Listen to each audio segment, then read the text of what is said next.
Assalamualaikum warahmatullahi wabarakatuh. Perkenalkan, nama saya Triwulandari, jurusan Biologi 1, Fakultas Sains dan Teknologi, Universitas Islam Negeri Sumatera Utara. Di sini saya untuk memenuhi tugas saya ujian tengah semester mata kuliah Bahasa Indonesia. Dosen pembimbing Ibu Junaida, MPD. Di sini saya akan menjelaskan materi tentang paragraf. 1. Pengertian paragraf. Paragraf merupakan sebuah kumpulan dari kalimat-kalimat yang berisi tentang satu ide pokok atau gagasan utama.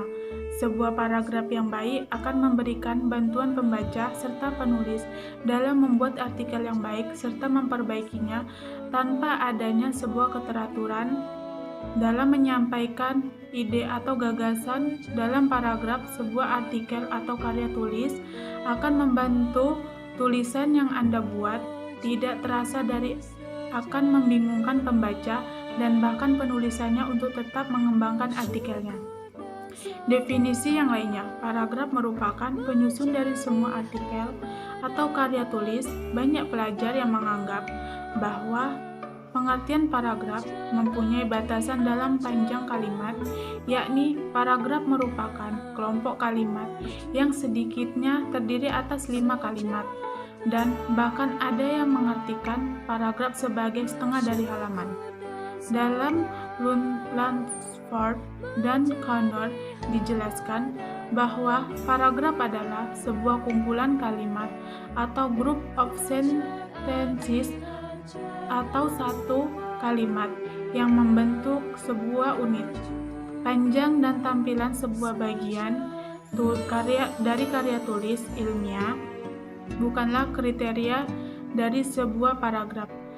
Sebagai contoh singkat, sebuah paragraf dalam gaya penulisan jurnalistik bisa terdiri atas satu kalimat yang cukup panjang atau dari titik ke titik. Oleh karena itu, pengertian paragraf yaitu suatu kalimat atau grup kalimat atau kelompok kalimat atau gabungan kalimat yang menggagas satu ide pokok. Definisi lain dari paragraf adalah seperti yang dikemukakan para ahli bidang kebahasaan di bawah ini. Paragraf adalah bagian dari suatu karangan yang terdiri atas sejumlah kalimat yang mengungkapkan satuan informasi dengan ide pokok sebagai pengendaliannya. Menurut ahli Ramlan, paragraf adalah serangkaian kalimat yang saling bertalian untuk membuat sebuah ide atau gagasan baru. Menurut Handayani DKK, paragraf merupakan sekelompok kalimat yang saling berhubungan dan bersama-sama menjelaskan satu unit pokok pikiran. Menurut Wijayanto.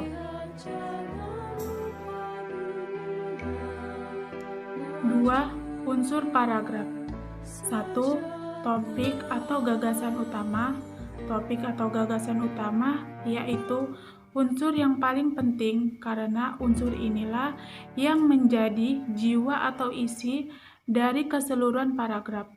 Unsur-unsur ini biasanya berupa masalah atau gagasan pengarang yang ingin disampaikan kepada para pembacanya. 2. Kalimat utama. Untuk pembangunan paragraf yang kedua adalah kalimat utama. Kalimat ini adalah kalimat yang mengandung satu gagasan utama yang dijelaskan secara tersirat. Kalimat utama adalah sebuah kalimat yang sifatnya umum. Hal ini dikarenakan supaya dapat dikembangkan kembali dengan kalimat-kalimat penjelas. 3. Kalimat pendukung. Kalimat pendukung yaitu suatu kalimat yang mengandung gagasan-gagasan penjelas. Kalimat ini mempunyai fungsi untuk menguatkan atau mendukung gagasan utama yang ada pada kalimat utama dengan cara memberikan data berupa fakta, contoh, opini, dan lain-lain. 4. Transisi. Supaya menjadi sebuah paragraf yang padu, kalimat-kalimat dalam paragraf disusun dengan menggunakan transisi atau konjungsi. Ada dua konjungsi, yaitu biasa dipakai, yakni konjungsi antar kalimat dan konjungsi intrakalimat.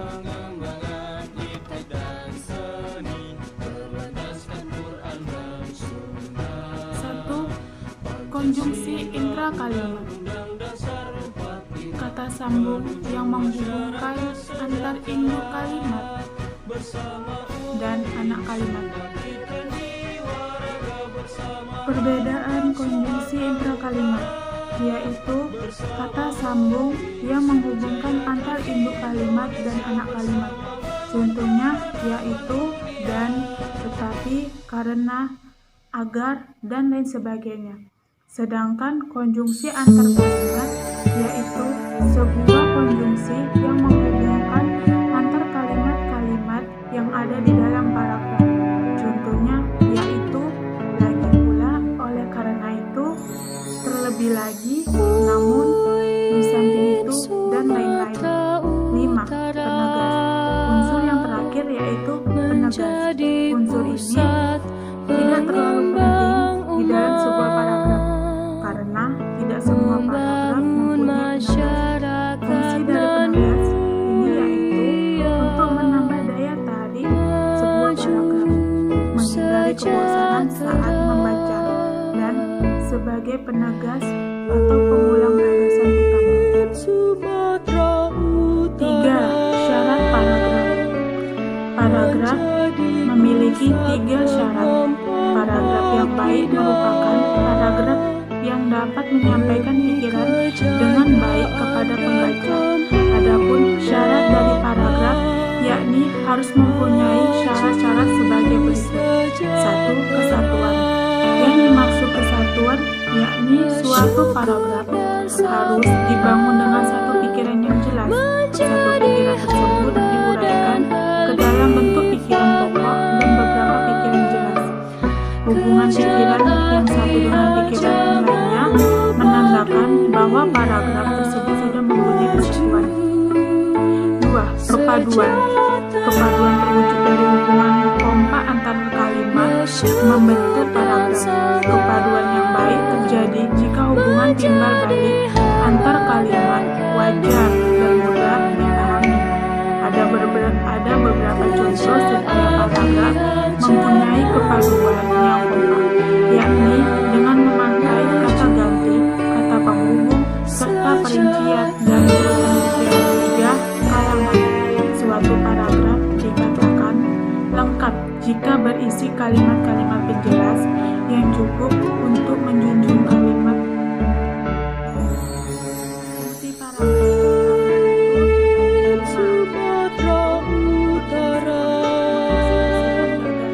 menjadi pusat pengompong akidah demi kejayaan dan kemuliaan maju sejahtera. Bersyukur dan sabar menjadi hamba dan khalifahnya. Kejar akhirat, jangan lupa dunia. Maju sejahtera. Bersyukur dan sabar menjadi hamba dan khalifahnya. Kejar akhirat, jangan lupa dunia. Maju sejahtera. dan pemikiran penulis dalam sebuah karya atau kalimat dalam bentuk tulisan yang dibuat secara logis dan dapat diterima oleh pembaca. Yang kedelapan, paragraf dapat membantu pembaca untuk memahami segala sesuatu isi dan logik dari sebuah tulisan.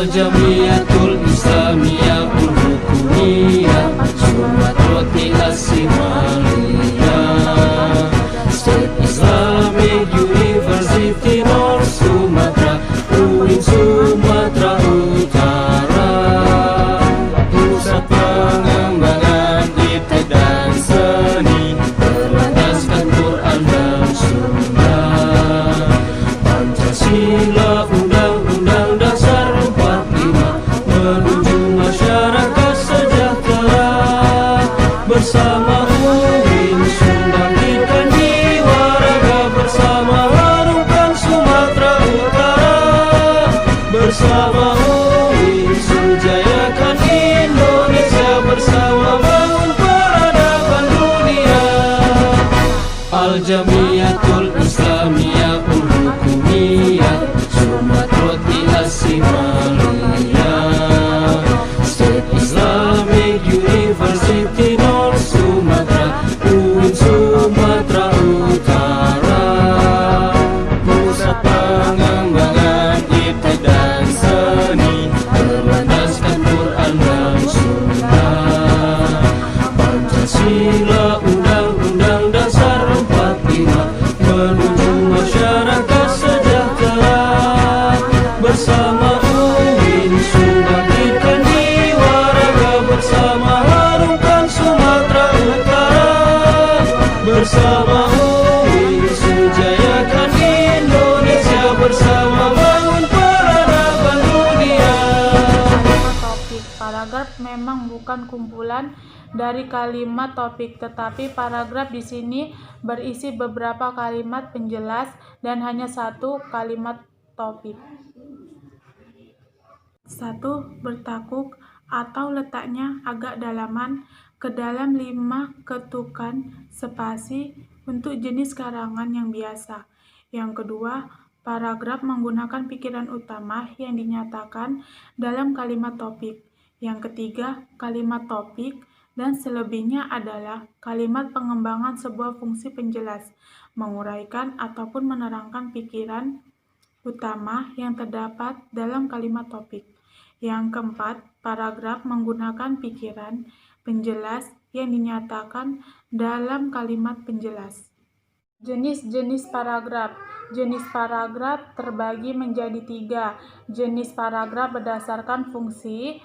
Yang kedua, jenis paragraf berdasarkan letak gagasan utama. Yang ketiga, jenis paragraf berdasarkan isinya. Jenis paragraf berdasarkan fungsinya ada 4. Yang pertama, paragraf pembuka. Yang kedua, paragraf isi. Yang ketiga, paragraf penutup. Yang keempat, paragraf penghubung. Paragraf pembuka adalah sebuah karangan atau kecuali karangan ilmiah.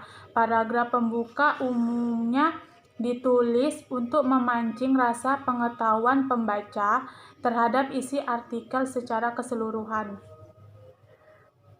Paragraf isi. Paragraf isi adalah paragraf ini berisi bagian-bagian pokok dalam suatu karangan. Yang ketiga, paragraf penutup. Paragraf penutup adalah paragraf ini biasanya berisi kesimpulan, saran, harapan, ringkasan, dan penekanan kembali hal-hal penting yang terdapat dalam setiap karangan. Yang keempat, paragraf penghubung. Paragraf penghubung adalah paragraf ini fungsinya untuk menghubungkan antara paragraf satu ke paragraf lainnya atau karangan satu ke karangan lainnya. Contoh jenis paragraf berdasarkan fungsinya. 1. Paragraf pembuka. Contohnya, tiling adalah jenis limbah yang dihasilkan oleh kegiatan tambang. Selain limbah batuan keras atau overburden, limbah minyak pelumas, limbah kemasan bahan kimia, dan limbah domestik, tiling dalam dunia pertambangan selalu menjadi masalah serius yang mengakibatkan suatu persoalan. Oleh karena itu, penanganan tiling perlu dilakukan secara serius, bersistem, dan berkelanjutan. Yang kedua, paragraf pengembang. Contohnya, Tiling itu merupakan limbah yang menyerupai lumpur kental, pekat, asam, dan mengandung logam-logam berat. Oleh karena itu, tiling berbahaya bagi keselamatan makhluk hidup. Apalagi jumlah tiling yang dibuang oleh setiap perusahaan tambang mencapai ribuan ton per hari. Limbah tiling berasal dari batu-batuan dalam tanah yang telah dihancurkan hingga menyerupai bubur kental oleh pabrik pemisah mineral seperti emas, perak, dan tembaga dan bebatuan. Proses ini dikenal dengan sebutan proses penggerusan. Yang ketiga, paragraf penutup.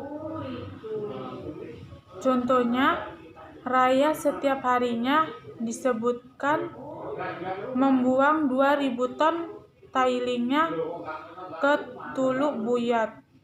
Tailing dibuang lewat pipa yang digelar dari lubang mesel ke pantai. Lalu dari pantai diangkut sejauh 8.000 meter sampai kedalaman 82 meter di bawah permukaan laut. Jadi semua itu karena tiling.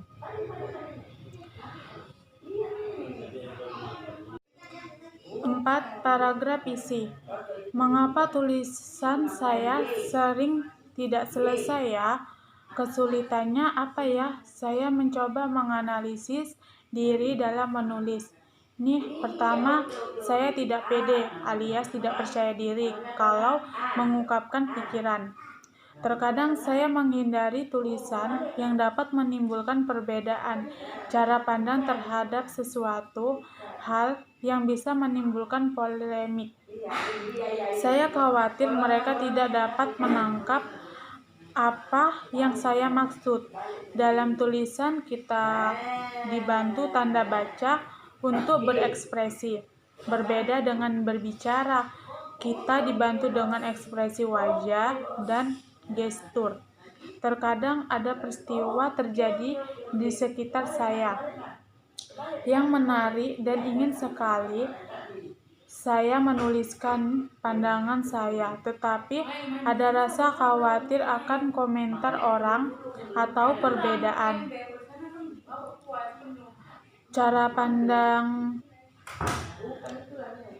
pandang atau tulisan yang disukai menimbulkan rasa khawatir membaca. Ada yang merasakan hal yang sama dengan saya rasakan. Jenis paragraf berdasarkan letak gagasan utama terbagi 4. Yang pertama, paragraf deduktif. Yang kedua, paragraf induktif. Yang ketiga, paragraf ineratif. Yang keempat, paragraf campuran. Paragraf deduktif adalah paragraf yang letak gagasan utamanya terletak di awal paragraf.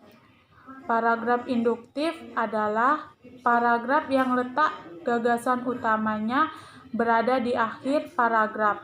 Paragraf ineratif adalah paragraf yang letak gagasan utamanya berada di tengah paragraf. Paragraf campuran adalah paragraf yang letak gagasan utamanya berada di awal dan juga akhir paragraf. Contoh jenis paragraf berdasarkan kalimat utamanya. 1. Paragraf deduktif sebagai berikut. Semangat serta kesungguhan hati guru dalam mengajar dirasakan makin pudar karena kesejahteraan terabaikan. Imbalan yang mereka terima rendah, gaji mereka sering terlambat, dan banyak potongan untuk keperluan yang kadang-kadang tidak jelas. Mereka juga memiliki status sosial ekonomi yang bergengsi. Yang kedua, paragraf induktif. Sebagai berikut contohnya. Banjir juga sering merendam di Jalan Tumbang Nusa, Pulau Pisau. Jalan itu adalah jalur penting yang menghubungkan Palangkaraya dengan ibu kota Kalimantan Selatan, Banjarmasin. Jalan ditumbang, nusa yang kerap terendam membuat jalan layang dibangun untuk mengatasi banjir. Di kawasan ini, kami memerlukan jalan layang. Yang ketiga, paragraf campuran. Contohnya sebagai berikut. Belajar berlangsung seumur hidup. Anak-anak belajar berbicara sejak masih bayi. Pembelajaran itu dimulai dari keluarga. Berikutnya, mereka belajar melalui pendidikan formal di sekolah, mulai taman kanak-kanak, SD, perguruan tinggi.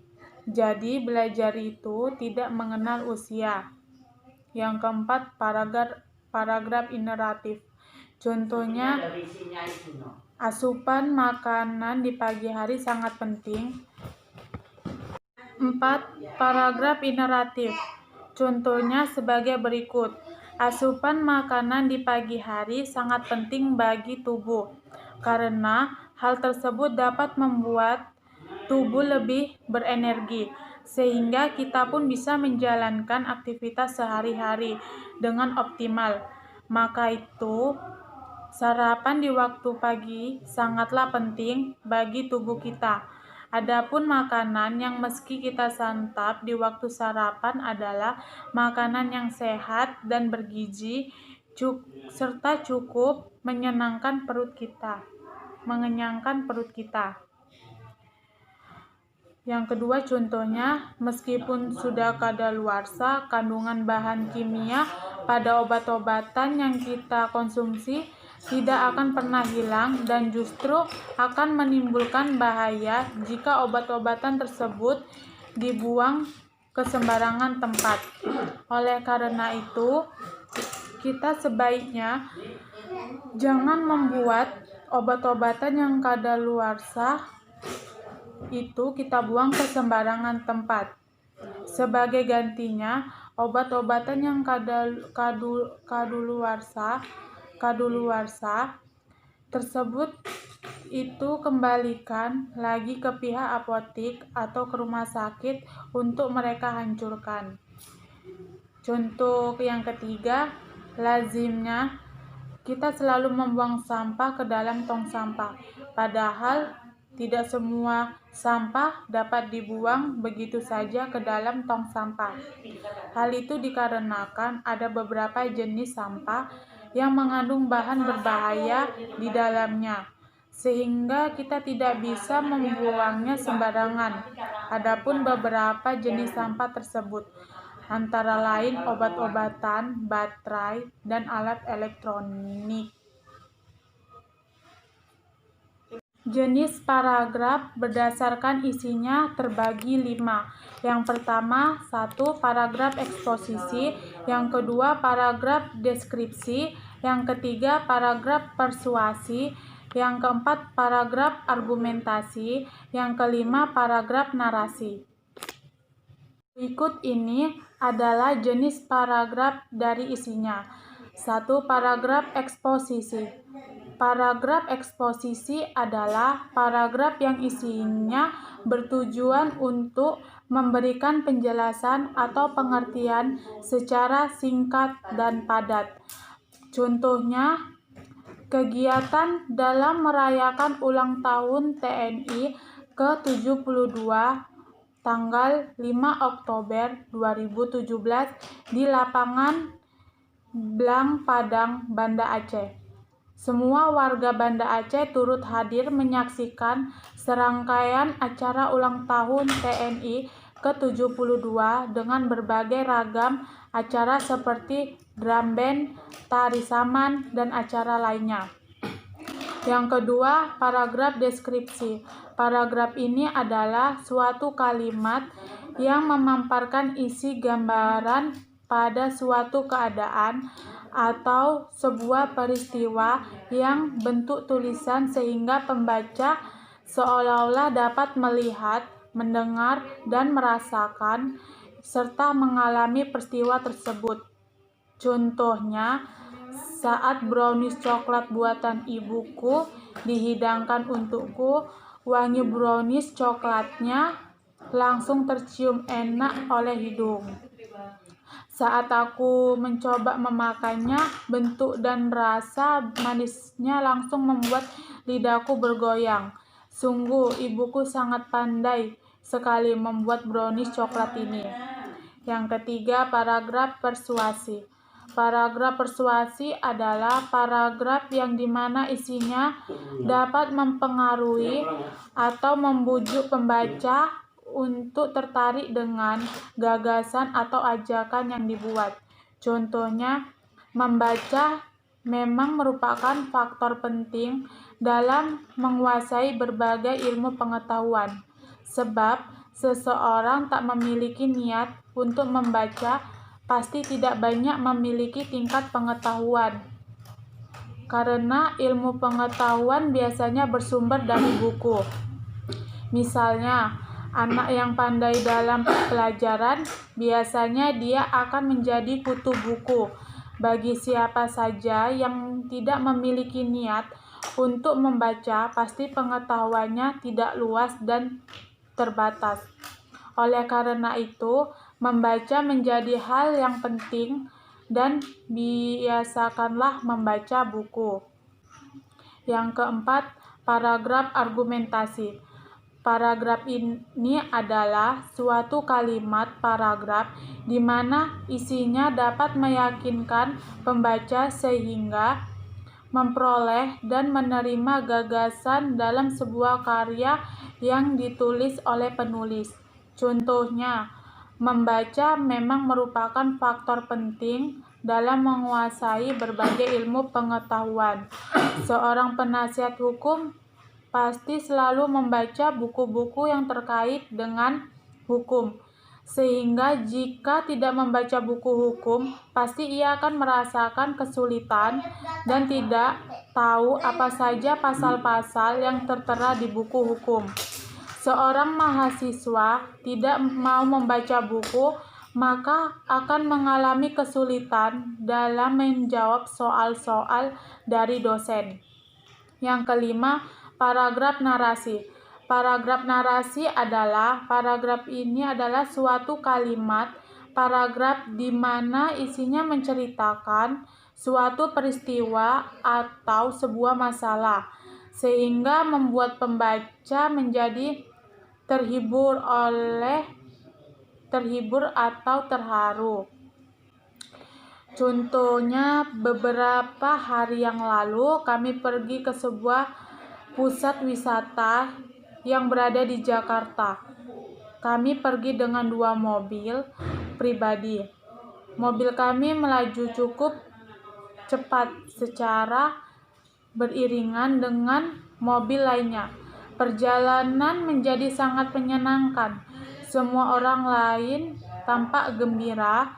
Cahaya sinar matahari menyinari kami sehingga membuat pemandangan dari dalam kacamata mobil cukup indah. Struktur paragraf mendapat banyaknya unsur dan urutan unsur yang membangun paragraf. Struktur paragraf dapat dikelompokkan menjadi 8 kemungkinan, yaitu 1. Paragraf terdiri atas transisi kalimat, kalimat topik, kalimat pengembang, dan kalimat penegas. Yang kedua, paragraf terdiri atas transisi berupa kata, kalimat topik, kalimat pengembang, dan kalimat penegas. Yang ketiga, paragraf terdiri atas kalimat topik, kalimat pengembang, dan kalimat penegas.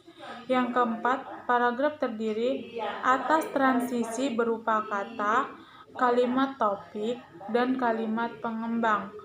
Yang kelima, paragraf terdiri atas transisi berupa kalimat, kalimat topik, kalimat pengembang.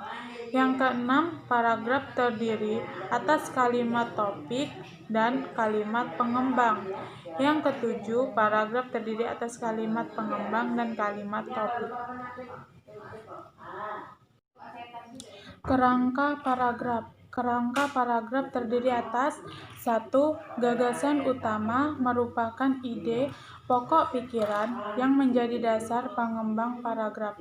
Gagasan utama biasanya berupa kalimat yang merangkum seluruh isi kalimat-kalimat lain dalam sebuah paragraf. Yang kedua, gagas penjelas merupakan gagasan yang menjelaskan gagasan utama. Gagasan penjelas biasanya menjelaskan kalimat utama. Sampai sinilah penjelasan saya tentang materi paragraf yang untuk memenuhi tugas saya ujian tengah semester. Lebih dan kurangnya saya mohon maaf. Wabillahi taufiq wal hidayah. Wassalamualaikum warahmatullahi wabarakatuh. Terima kasih.